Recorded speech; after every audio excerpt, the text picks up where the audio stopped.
पानी में जादुई बर्थडे केक। एक गांव में आराधना नाम की एक लड़की रहती थी। आराधना एक अनाथ लड़की थी। वो उसी गांव में एक केक की दुकान पर काम करती थी। आराधना वहां पर केक बेचकर पैसे कमाती थी। आराधना बहुत ही सीधी सादी सी लड़की थी। आराधना कभी भी पैसों का लालच नहीं करती थी। वो बहुत मेहनती लड़की थी। लेकिन वो जिस दुकान में काम करती थी, उस दुकान की मालकिन बहुत ही गुस्से वाली थी और कभी उससे अच्छे से बात नहीं करती थी। आराधना अपने जन्मदिन वाले दिन अपने काम पर गई और जाकर अपनी मालकिन को बोली, मालकिन, आज मेरा जन्मदिन है और इस दुनिया में मेरा कोई नहीं है। क्या आप मुझे अपना जन्मदिन मनाने के लिए एक केक दे दोगे? आराधना की बात सुनकर उसके मालकिन को गुस्सा आ गया। इस दुकान के केक सिर्फ बेचने के लिए है। अगर तुझे बर्थडे केक चाहिए तो तू पैसे देकर खा। ठीक है मालकिन, आप मेरी तनख्वाह से एक केक के पैसे काट लेना। चुप कर, मुझे वो सब नहीं पता। तुम मुझे पैसे देगी तो मैं तुझे केक दूंगी, नहीं तो ये सब भूल जा। इतना कहकर मालकिन वहाँ से चली जाती है। आराधना भी दुखी होकर दुकान में काम करने लगी। किसी ने भी उसका जन्मदिन नहीं बनाया। ऐसे ही दिन बीतने लगे।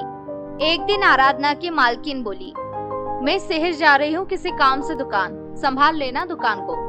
इतना कहकर मालकिन वहाँ से चली जाती है। और आज आराधना ने बहुत सारे बर्थडे केक बेचे। बहुत खुश हो जाती है। आज तो मालकिन बहुत खुश हो जाएंगी, मैंने इतने सारे बर्थडे केक बेचे हैं। एक काम करती हूँ, थोड़ा सा केक मैं भी खा लेती हूँ, मुझे बहुत भूख लगी है। इतना कहकर आराधना दुकान में से एक केक निकालकर खाने लगती है।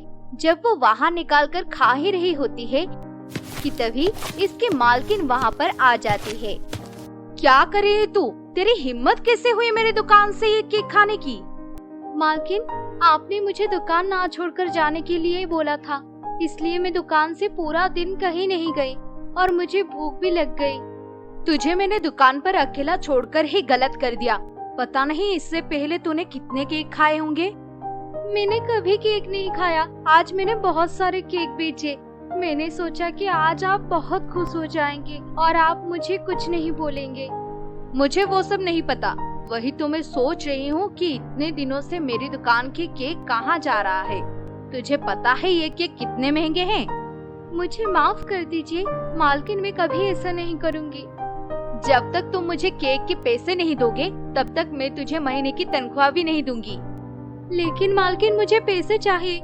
मेरी झोपड़ी की छत टूट गई है और जब भी बारिश आएगी तो मेरे घर में पानी भर जाएगा। कोई पैसे नहीं मिलेंगे और अब जा यहाँ से। जब केक के पैसे हो जाए तो आ जाना। आराधना अपने मालकिन की बात सुनकर बहुत दुखी होती है और रोते हुए दुकान से बाहर चली गई। और फिर वो नदी के किनारे बैठकर रोने लगी। वो बहुत देर से रो ही रही होती है। तब उसके आंसू उस नदी में गिरे। आराधना के आंसू नदी में गिरते ही नदी से एक जलपरी बाहर आई और आराधना से बोली, क्या हुआ बेटी, तुम रो क्यों रही हो? आराधना उस जलपरी को देखकर डर गई और बहुत डरते हुए जलपरी से बोली, आप कौन है? क्या आप मछली हैं? लेकिन आप बात कैसे कर सकती है? मैं एक जलपरी हूँ। मैंने तुम्हें रोते हुए देखा, इसलिए मैं तुम्हारे पास आ गई। लेकिन तुम रो क्यों रही हो? मुझे अपनी परेशानी तो बताओ। तब आराधना जलपरी को सारी बात बताती है। ये सब सुनकर जलपरी बोली, तुम्हारे मालकिन ने तुम्हारे साथ बहुत गलत किया है, लेकिन तुम फिक्र मत करो, मैं तुम्हारी मदद करूंगी। कल सुबह तुम ठीक इसी जगह पर आ जाना, देखना तुम्हारी सारी मुश्किलों का हल हो जाएगा। इतना कहकर जलपरी फिर से पानी के अंदर चली जाती है और आराधना भी वहाँ से चली जाती है। अगले दिन सुबह आराधना फिर से उसी जगह पर आ जाती है और वो वहाँ पर इंतजार करने लगी। उसके सामने एक विशाल केक प्रकट हो गया। ये सब देखकर आराधना चौंक गई। बेटी, मुझे जलपरी ने तुम्हारे पास भेजा है। मुझे पता है कि तुम्हारे साथ क्या क्या हुआ है। जादुई केक, क्या आप मेरी मदद करेंगे? मुझे तुम्हारी मदद करने के लिए ही भेजा गया है। बेटी, तुम एक काम करो, ये केक अपने साथ ले जाओ। और इस केक की एक खासियत है, तुम इसको जितने बार काटोगी तुम्हें हर बार एक नया केक मिलेगा। इतना कहकर जादुई विशाल केक ने आराधना को एक बर्थडे केक दिया। ये सब देखकर आराधना बहुत खुश हो गई और वो केक लेकर अपने घर वापस चली गई। उसके बाद आराधना को उस केक की मदद से बहुत सारे केक मिल गए और उसने अपनी एक बर्थडे केक की दुकान खोली। कुछ दिनों में ही आराधना बहुत अमीर हो गई, लेकिन उसकी दुकान की वजह से उसकी मालकिन की दुकान पर कोई भी नहीं आता था। ये देखकर उसकी मालकिन बहुत गुस्सा हो गई।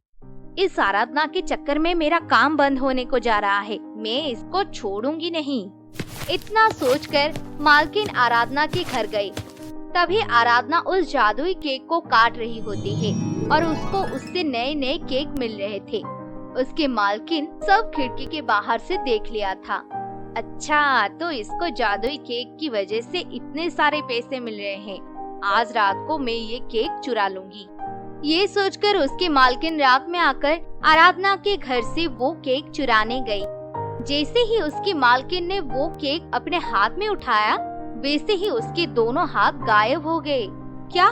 मेरे साथ क्या हो गया? मेरे दोनों हाथ गायब हो गए। अब मैं क्या करूंगी? तुम्हारी केक छूने की हिम्मत कैसे हुई? तूने अपने हाथों से मुझे छुआ। मैं बस उनकी मदद करता हूँ जो ईमानदार होते हैं, लेकिन तू बहुत लालची किस्म की औरत है, इसलिए ये तेरी सजा है। अब से तेरे हाथ नहीं रहेंगे। मुझे माफ कर दीजिए, अब मैं कभी भी किसी के साथ ऐसा नहीं करूंगी। तू अब यहाँ से चली जा, नहीं तो मैं तुझे ही गायब कर दूंगा।